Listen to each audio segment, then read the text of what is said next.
Commander Lisa Grant stared at the strange readings on her screen. The numbers made no sense. Her ship, the Coalition vessel Morning Star, had been patrolling the Kepler sector for 3 months. Nothing ever happened here. The sector was empty. Space, far from any trade routes or colonies. "Commander, are you seeing this?" Zethka asked from the sensor station. The tall, blue-skinned Vorthan officer had 4 arms and could work twice as fast as any human. His voice carried worry. Lisa walked over to look at Zethka's display. The sensors showed a massive energy signature about 2 million kilometers away. The power readings were incredible. Whatever was out there was generating more energy than a small star. What kind of ship puts out that much power? Lisa asked. Zethka's large black eyes blinked slowly. According to our database, nothing. No known vessel in the galaxy produces energy readings like this. Lisa felt a chill run down her spine. She had been part of the Galactic Coalition for 15 years. The Coalition kept records of every spacefaring species and their technology. They had detailed files on ships from all 12 member races. They even had information about pirates and unknown contacts. "Run a full scan. Check the signature against every database we have," Lisa ordered. The bridge crew worked quickly. Lieutenant Amy Collins, the ship's science officer, pulled up classification charts. The young woman had joined the Coalition fresh from Earth's Academy. She was smart and thorough. "Commander, I've checked everything," Amy said after several minutes. "The energy pattern doesn't match any known technology. Not human, not Vorthan, not even the ancient Kalari designs." Lisa frowned. The Kalari were the oldest race in the Coalition. Their ships were legendary for their power systems. If this wasn't Kalari technology, what could it be? "Sir, I'm getting movement from the contact," called out the navigation officer. On the main screen, a dot of light appeared against the stars. It was moving toward them at incredible speed. Lisa's training kicked in. Unknown contact plus impossible. Technology equaled potential threat. Shields up. Charge weapons, but don't target. "Send a standard hail on all frequencies," she commanded. The bridge buzzed with activity. The Coalition had first contact protocols for situations like this. Lisa had studied them, but never expected to use them. "This is Commander Lisa Grant of Voth. The Coalition vessel Morning Star. Unknown vessel, please identify yourself and state your intentions." For a moment, there was only static. Then a clear human voice came through the speakers. "Morning Star, this is Captain Jake Murphy of the research. Vessel Wanderer, we're just passing through your sector. Request safe passage to continue our mission." Lisa blinked in surprise. The voice was definitely human, with a slight American accent, but that was impossible. She pulled up her sector charts on the command display. "Zethka, are there any human vessels authorized for this sector?" The Vorthan's fingers danced across his console. "Negative, Commander.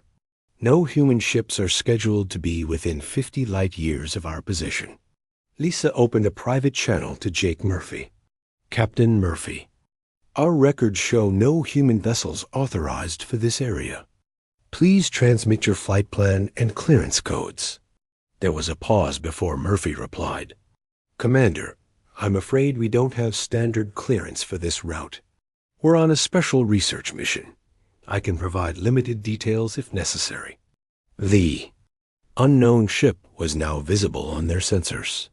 Lisa studied the readings and felt her confusion grow.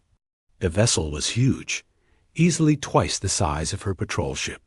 Its hull was made of materials that didn't appear in any database. Most strange of all, the power signature suggested technology decades ahead of anything humans were supposed to have. Amy Collins looked up from her station with wide eyes. "Commander, according to our files, humans only developed faster than light. Travel 50 years ago. Their technology level is classified as basic, But these readings ... What about them? Lisa asked. This ship is generating power like a coalition dreadnought. The hull composition is more advanced than our own armor. And the propulsion system ... Amy shook her head. I've never seen anything like it. Lisa felt a knot forming in her stomach. Something was very wrong here. The coalition had strict monitoring of all member species' technological development. Humans were considered a young, developing race. They had small colonies on a few nearby worlds and a modest fleet of basic starships. Captain Murphy, we need to conduct a standard inspection of your vessel. Please prepare to receive a boarding party. I'm sorry, Commander, but that won't be possible. Our mission is classified at the highest levels. I can provide basic information about our presence here, but boarding is not authorized. Lisa exchanged glances with Zethka. In 15 years of coalition service, no human captain had ever refused a standard inspection. Human ships were always cooperative, even eager to please their alien allies. Sir, called the communications officer, I'm receiving a priority message from Coalition Command. Lisa took the message at her private terminal. Admiral Ben Clark, the human representative to the Coalition, was requesting immediate updates on any unusual activity in the Kepler sector. The timing seemed suspicious.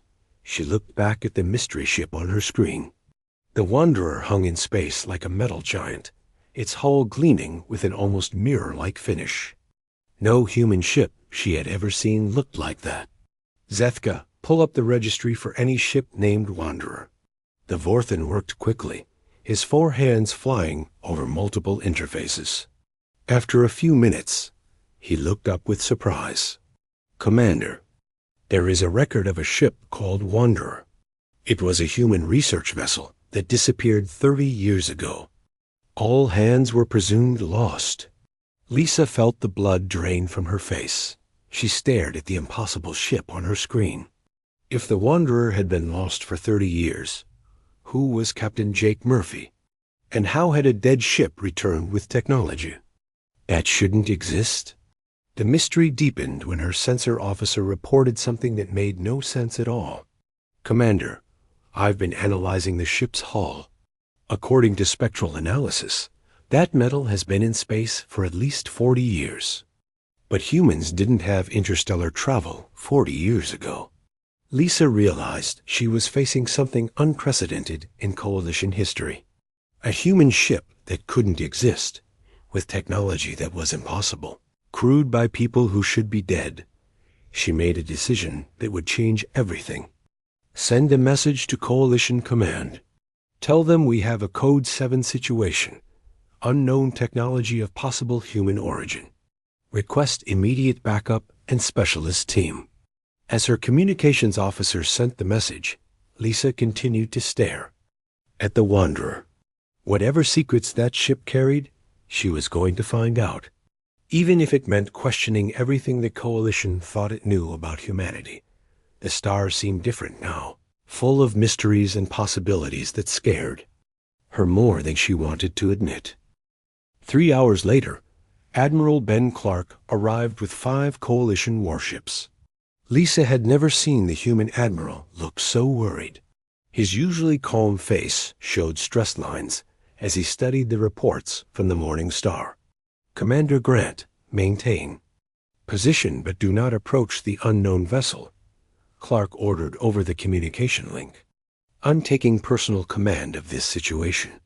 Lisa watched as the Coalition task force formed a loose circle around the Wanderer. The mysterious human ship sat calmly in space, apparently unconcerned by the military vessels surrounding it. Admiral, the ship's captain has been cooperative so far, Lisa reported. Captain Murphy answered our hails and provided basic information. Murphy ... Clark muttered, checking his datapad. Jake Murphy was reported killed in action 32 years ago during a deep space exploration mission. His ship, the Wanderer, was lost with all hands. On the main screen, the impossible vessel continued to gleam in the starlight. Lisa noticed something strange about its hull. The metal seemed to shift slightly, like it was alive. "Sir, incoming transmission from the Wanderer," announced the communications officer. Captain Murphy's voice came through clearly. "Admiral Clark, it's good to hear your voice again, though I suspect you have some questions for me." Clark's eyes widened. "Jake, is that really you? We held a memorial service for your crew 30 years ago. I'm very much alive, Ben, as is my entire crew. We've been busy exploring beyond the rim. There's a whole galaxy out there that the Coalition has never seen." Lisa felt her world shifting. Beyond the rim meant outside known space, in regions no Coalition ship had ever traveled. The distances involved were impossible for human technology. Dr. Amy Collins was studying her sensor readings with growing amazement. "Commander, that ship's shields are incredible. They're generating a defensive field stronger than our flagship's main armor." Zethka looked up from his station with confusion in his large black eyes. "The power distribution makes no sense. They're running systems that shouldn't exist." Admiral Clark opened a direct channel to the Wanderer. "Jake, I need you to explain. What's going on?" "Our sensors show technology that's decades ahead of anything Earth has developed." There was a long pause before Murphy replied. "Ben, there are things about human capabilities that aren't in the public records. What I can tell you is that we've been exploring and learning for longer than most people know." Lisa felt a chill. The Coalition prided itself on complete knowledge of member species' capabilities. If humans had been hiding advanced technology, it changed everything. "Captain Murphy, I'm ordering you to submit to a full inspection," Clark said firmly. "Coalition regulations require."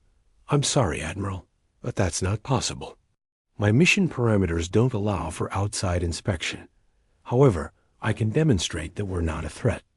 What happened next made Lisa question everything she knew about physics. The Wanderer began to move in ways that should have been impossible. The massive ship spun on its axis while moving forward, performing maneuvers that would tear apart any known vessel. The gravitational forces alone should have killed everyone aboard. "How are they doing that?" Amy whispered. "The ship moved like a dancer, graceful and smooth despite its enormous size. It performed a complete loop before returning to its original position. Throughout the entire display, the power readings remained steady." "Their inertial compensators must be incredibly advanced," Zethka said with admiration. "Even our best ships couldn't perform those maneuvers." Admiral Clark's voice was tight with worry. "Jake, where did you get this technology?" "We developed it ourselves, Ben. Humans are more capable than most people realize. We've been working on advanced projects for decades." Lisa pulled up human technological assessments on her personal display.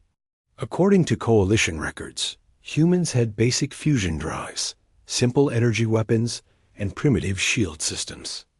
The ship in front of them had technology that belonged in science fiction. "Sir," called the sensor operator, "I'm detecting something strange about their crew." "What do you mean?" Lisa asked.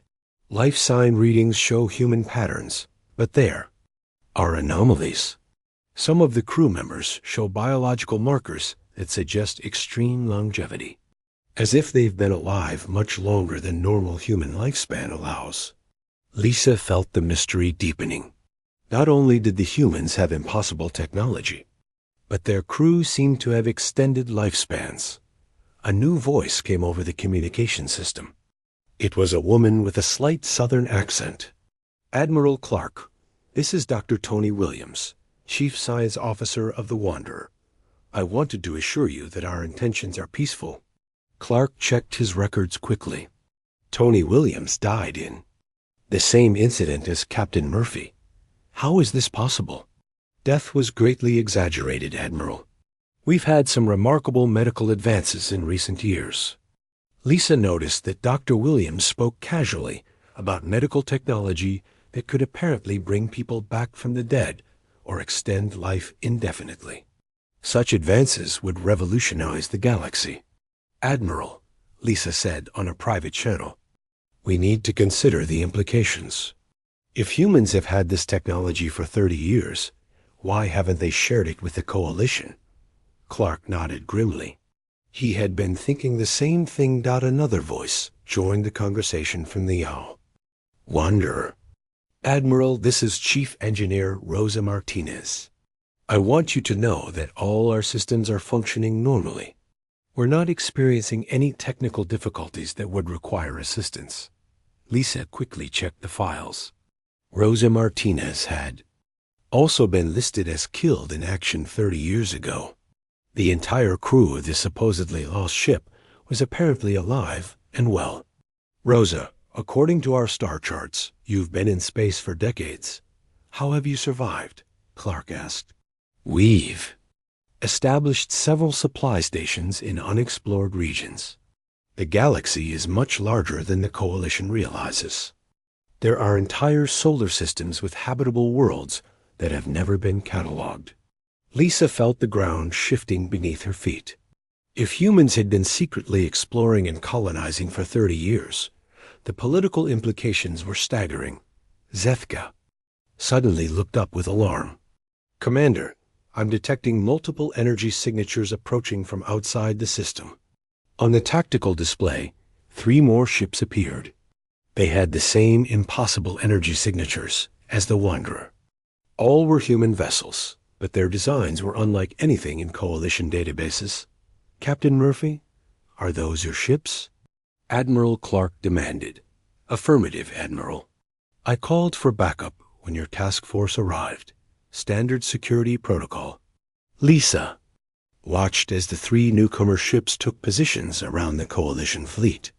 They moved with the same impossible grace as the Wanderer, performing maneuvers that defied physics. Admiral, Lisa said quietly, we're outnumbered by ships with superior technology. If they wanted to fight, we wouldn't stand a chance. Clark's face was pale as he realized the same thing. The Coalition had always assumed they were the dominant military force in known space.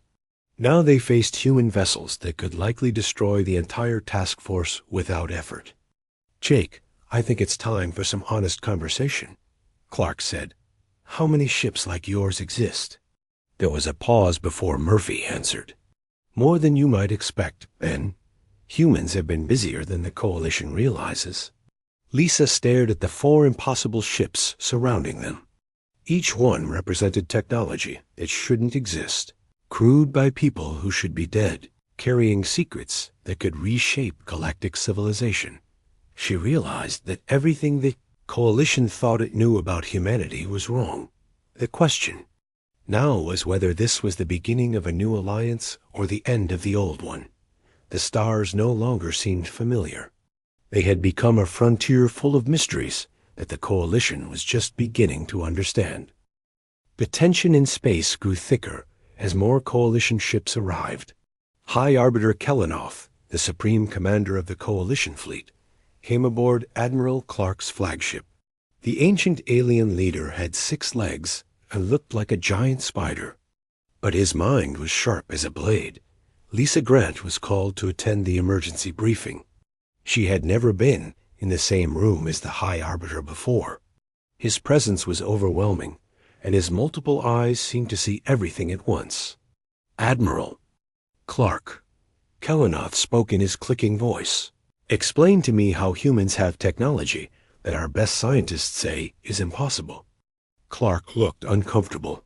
High Arbiter, I'm as surprised as you are. These ships don't match anything in our development programs. Then where did they come from? Kelenoff demanded. Before Clark could answer, alarms began ringing throughout. The ship, the communications officer, looked up with shock. Sir, we're receiving an encrypted transmission directed at the Wanderer. The signal is coming from Earth. Lisa felt her stomach drop. An encrypted message from Earth meant this situation involved the highest levels of human government. Can you decode it? Kelenoff asked. Negative, sir. The encryption is more advanced than anything in our systems. On the Wanderer, Captain Murphy was apparently receiving the message. After several minutes, he opened a channel to the Coalition fleet. "Admiral Clark, I've received new orders from Earth. I'm being recalled immediately." "Jake, you can't leave now. We need answers," Clark replied. "I'm sorry, Ben, but my orders are clear. Protocol 7 is in effect." Lisa had never heard of Protocol 7, but the name sent chills through the Coalition officers. Zethka was already searching the databases. "Commander," he reported quietly, "there is no record of any human Protocol 7 in our files." Dr. Helen Parker, the Coalition's chief historian, was studying her portable computer with growing alarm. The elderly woman had spent 50 years cataloging the activities of all member species. "High Arbiter, I've been reviewing our records of human deep space activities. Over the past 30 years, we've had 17 reports of space anomalies in unexplored regions. Energy signatures that appeared and disappeared without explanation." "What kind of anomalies?" Kelenoff asked. "Brief appearances of powerful energy. Sources, always in empty space, always gone before investigation teams could arrive. We assumed they were natural phenomena." Lisa realized what Dr. Parker was suggesting. "You think those were human ships?" "It's possible. If humans have been conducting secret operations for decades, they would explain the mysterious readings."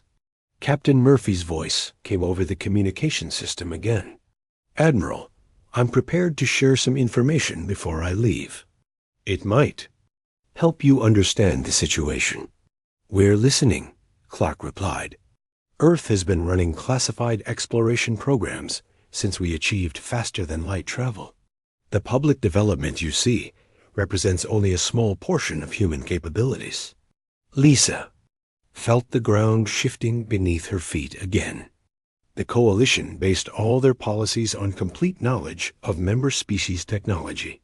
If humans had been hiding their true capabilities, the entire alliance was built on false information. "How many ships like yours exist?" Kelenoff demanded. "That information is classified.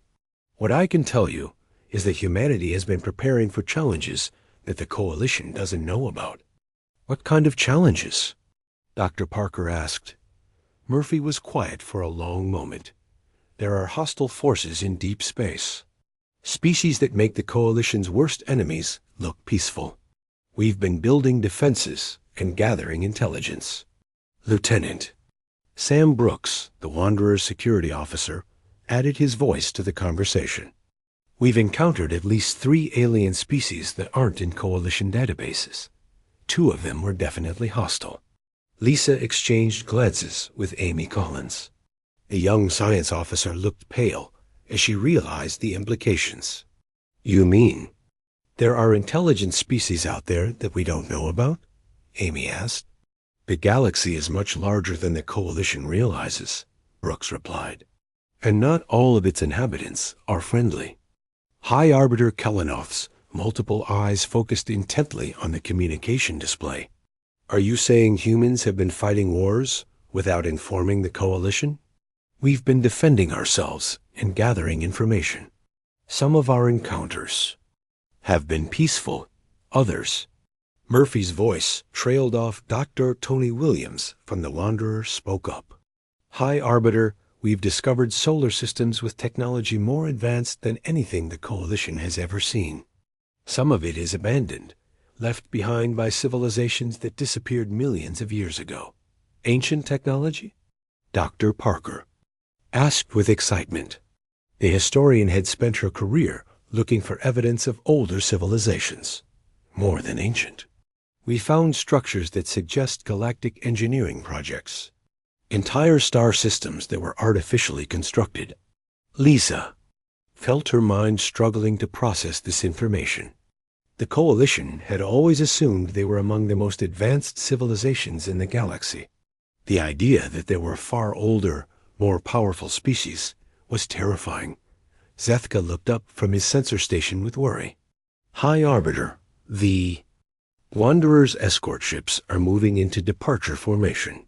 On the main screen, The four mysterious human vessels began to arrange themselves for faster-than-light travel.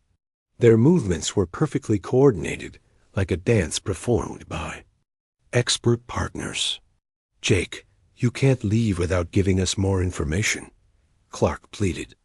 "I'm sorry, Ben. My orders are specific. But I will say this. Humanity values its alliance with the Coalition. What we're doing is meant to protect everyone, including your species." High Arbiter Kellanoff clicked his mandibles in frustration. "This is unacceptable.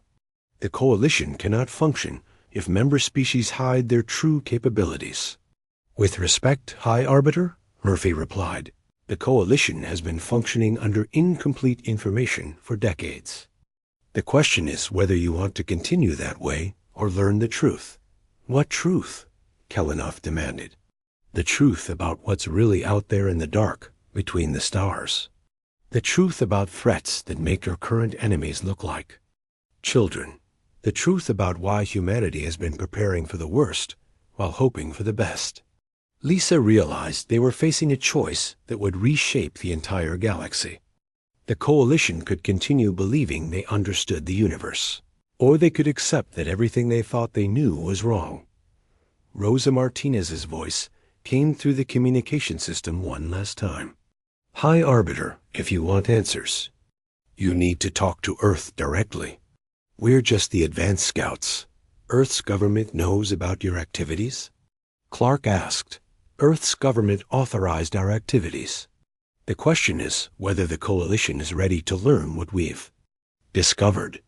The four human ships began to glow with energy as they prepared to jump to faster-than-light speed. Lisa watched with fascination as their impossible technology prepared to carry them away.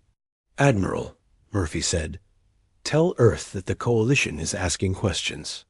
They'll decide how much to reveal." In a flash of light that hurt to look at, the four ships vanished. They left behind only empty space and 1,000 unanswered questions. Lisa stared at the spot where the impossible vessels had been. The stars looked different now, full of mysteries and dangers she had never imagined. High Arbiter Kellanoff turned to Admiral Clark with all 6 of his eyes glowing with anger and fear. "Admiral, you will contact Earth immediately. The Coalition demands full disclosure of human activities. If humanity has been hiding the truth about galactic threats, every species in the Alliance is at risk."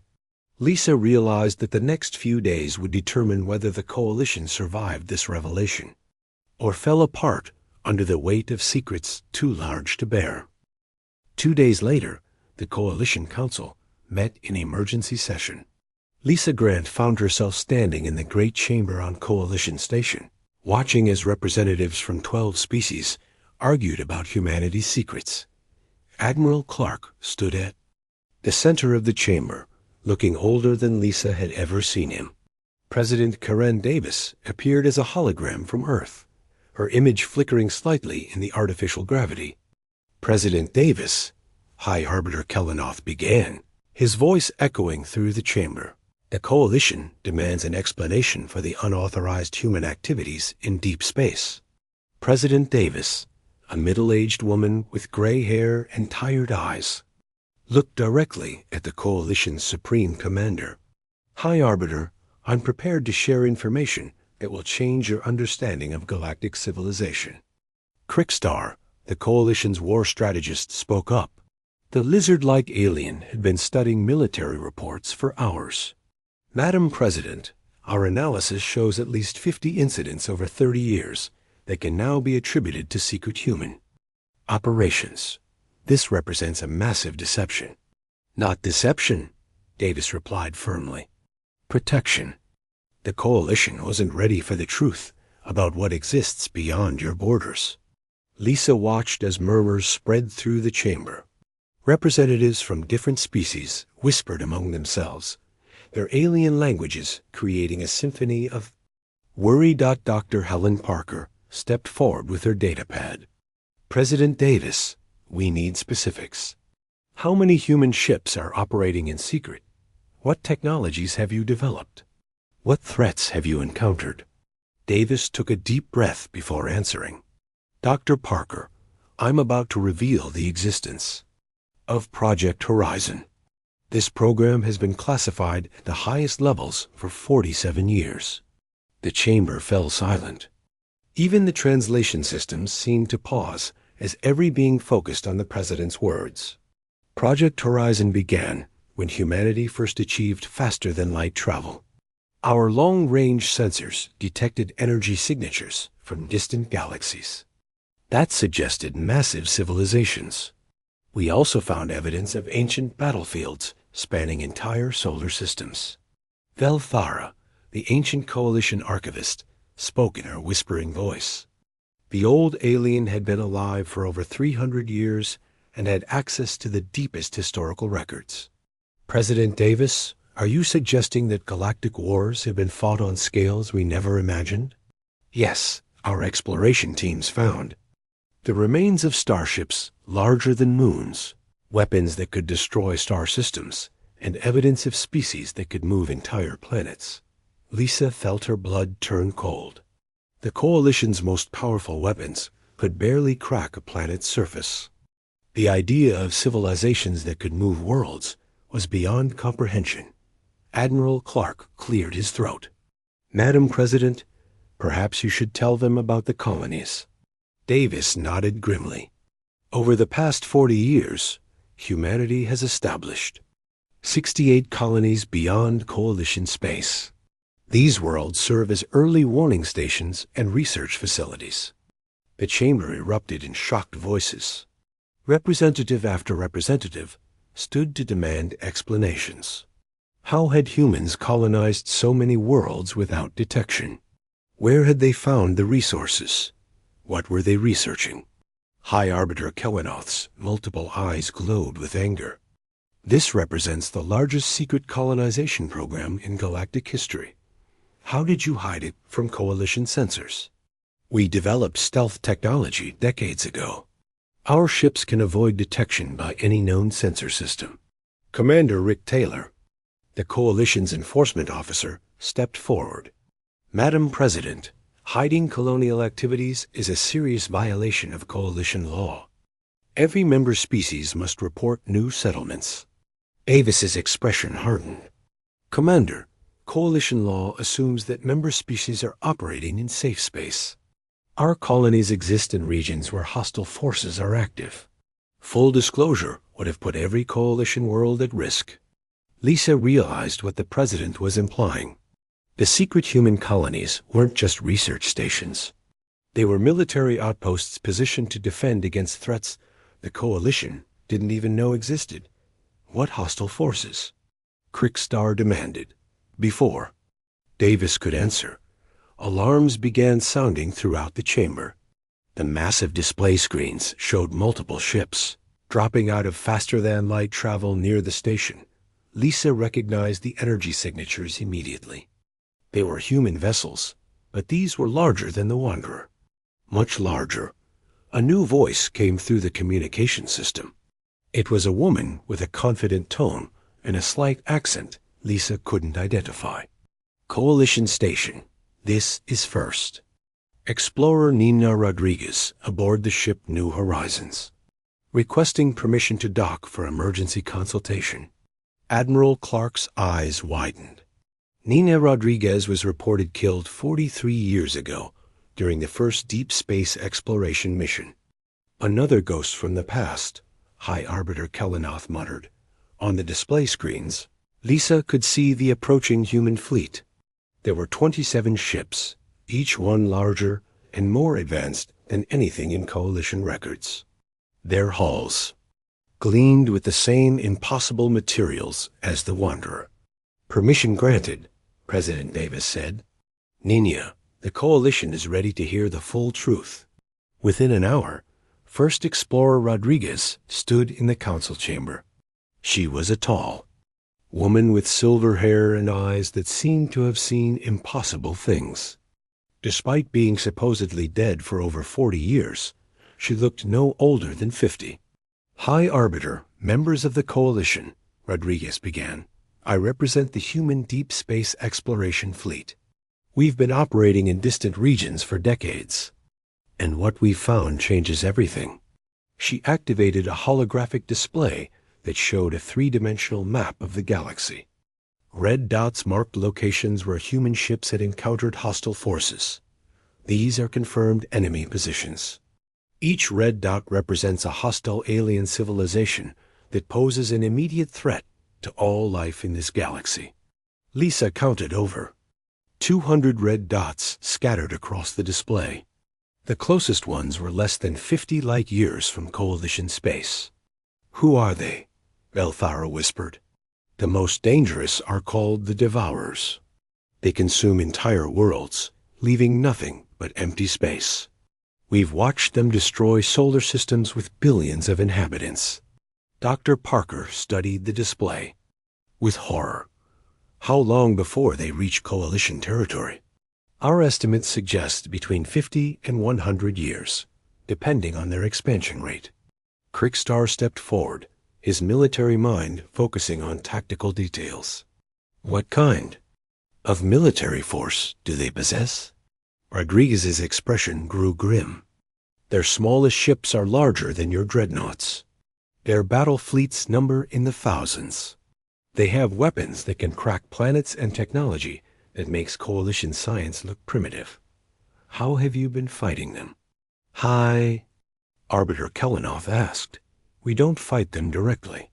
We're not strong enough yet.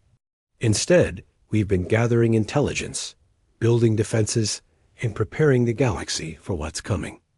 Lisa felt the weight of galactic history pressing down on her. Humanity hadn't been hiding their technology out of selfishness. They had been preparing for a war that would determine the survival of every intelligent species. "President Davis?" she asked, "how long have you known about these threats?" "Since our first deep space mission discovered evidence of the Devourers. We realized immediately that the Coalition wasn't equipped to handle enemies of this scale." "So you decided to handle it yourselves?" High Arbiter Kelenoff asked. "We decided to buy time. Every year we can delay their advance is another year for the galaxy to prepare." Rodriguez activated another display, showing human colonies positioned like a defensive wall between Coalition space and the approaching threats. "Our settlements serve as early warning stations. When the Devourers finally move toward Coalition territory, we'll have advance notice." Commander Taylor studied the strategic positions with growing understanding. "You've been creating a buffer zone." "Yes, and we've been developing technology to fight enemies that can destroy star systems." Lisa realized that humanity's greatest secret wasn't their advanced technology. It was their willingness to sacrifice themselves to protect species that didn't even know they were in danger. "High Arbiter," Rodriguez continued, "the time for secrets is over. The enemy forces are accelerating their expansion. Within the next decade, they'll reach the outer edge of our defensive perimeter." The chamber fell silent as the implications sank in. A Coalition faced enemies that could destroy civilizations, and they had perhaps 10 years to prepare for. The greatest war in galactic history got. President Davis looked directly at High Arbiter Kelenoff. "The question now is whether the Coalition will join humanity in preparing for this fight, or whether each species will face the darkness alone." Lisa realized that everything had changed. The Coalition would either unite under the threat of extinction, or fall apart under the weight of fear. The stars no longer held promise. They held only the approaching shadow of enemies beyond imagination. 6 months after the revelation, Lisa Grant stood on the bridge of her new ship. The vessel was a joint Coalition human design, incorporating the best technology from both civilizations.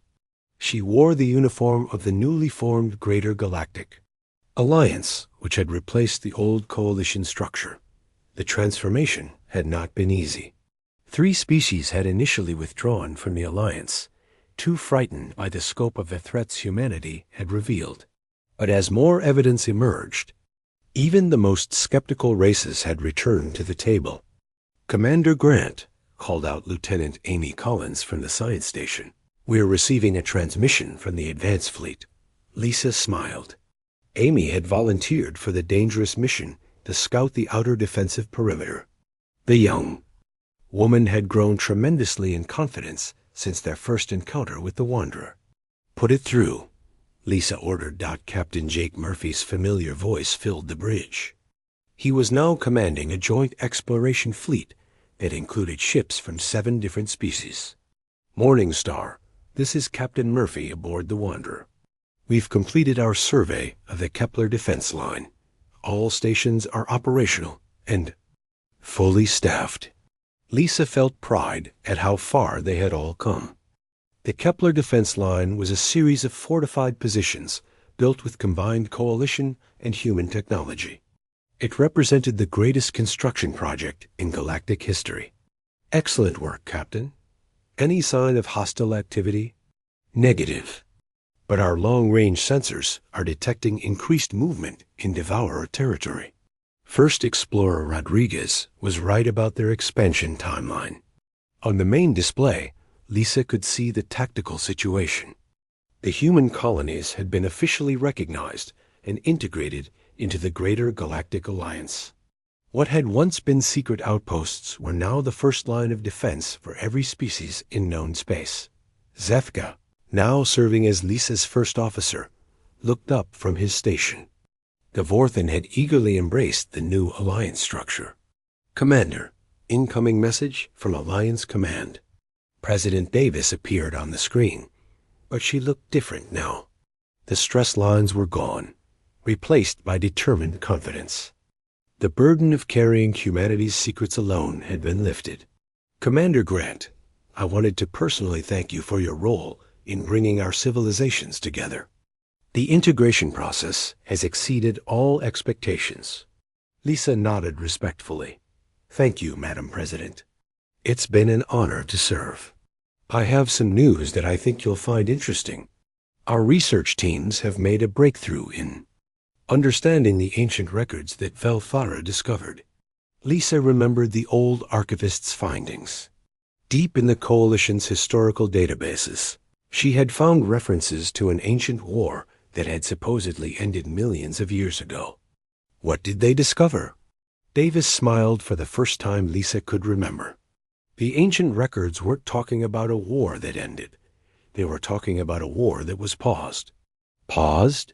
It appears that humanity's ancestors were part of a galactic alliance that fought the Devourers millions of years ago. The war ended when the ancient alliance was forced to retreat to distant galaxies, leaving behind automated warning systems. Lisa felt a chill of understanding. The human expansion into deep space ... was triggered by genetic memories awakening. Our species has been unconsciously preparing to continue a war our ancestors began millions of years ago.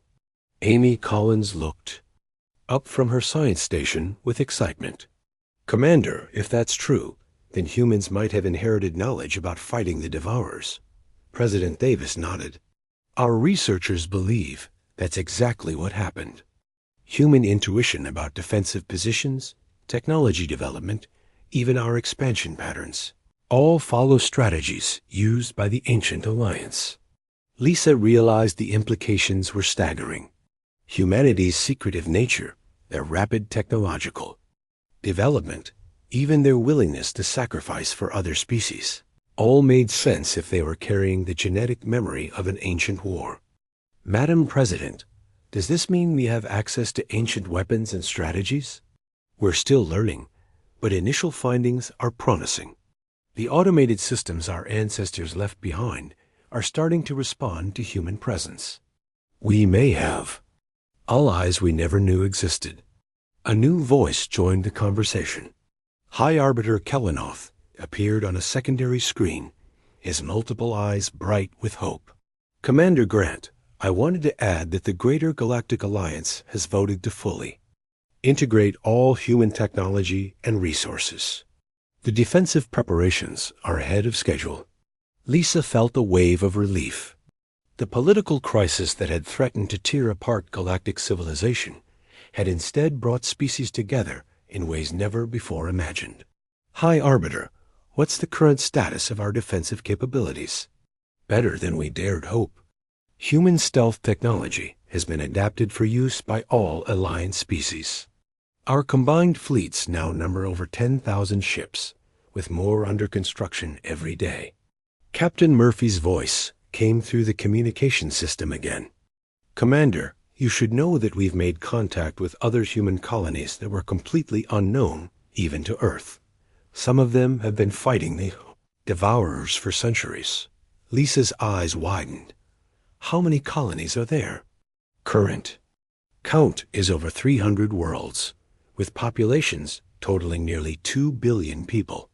They've been developing weapons and strategies, specifically designed for fighting enemies like the Devourers. First Explorer Rodriguez joined the conversation from her flagship. Commander Grant, I wanted to invite you to join the next deep space expedition. We're planning to make contact with the automated systems left by the ancient Alliance. Lisa felt excitement building. The opportunity to explore beyond known space and possibly make contact with technology millions of years old was beyond her wildest dreams. I would be honored, First Explorer, President Davis smiled. Commander, there's one more thing you should know. The Alliance Council has voted to name you as the first Director of Interspecies Cooperation. Your role in bringing our civilizations together hasn't gone unnoticed. Lisa felt overwhelmed by the honor. From a routine patrol in empty space to helping reshape galactic civilization seemed impossible, but that's exactly what had happened. Thank you, Madam President. I won't let the Alliance down. As the communication ended, Lisa looked out at the stars through the bridge windows. They no longer seemed cold and distant. Instead, they represented hope and possibility. Amy Collins approached her with a data pad. Commander, I've been analyzing the defensive preparations. With the combined resources of all Alliance species, plus the hidden human colonies, plus possible ancient allies, we actually have a chance of winning this war. Lisa nodded. The threat was still enormous, and the coming conflict would test every species to their limits. But for the first time since learning about the Devourers, she felt genuine hope. Sethka looked up from his station with satisfaction. Commander, all Alliance fleets are reporting ready status. The galaxy is more united and better defended than at any time in recorded history. Lisa thought about how much had changed since that day when they first detected the Wanderer's impossible energy signature. What had seemed like a threat to galactic stability had instead become the foundation for the greatest alliance in the galaxy's history. Set course for the outer rim, she ordered. It's time to see what other secrets the universe has been keeping. As her ship moved toward the unknown regions of space, Lisa realized that humanity's greatest gift to the galaxy wasn't their advanced technology or their military preparation. It was their willingness to unite different species against common threats. The stars ahead no longer held mysteries to be feared. They held answers to be discovered and allies to be found. Behind them, the combined fleets of the Greater Galactic Alliance stood ready to defend every inhabited world against the darkness between the stars. The real adventure was just beginning.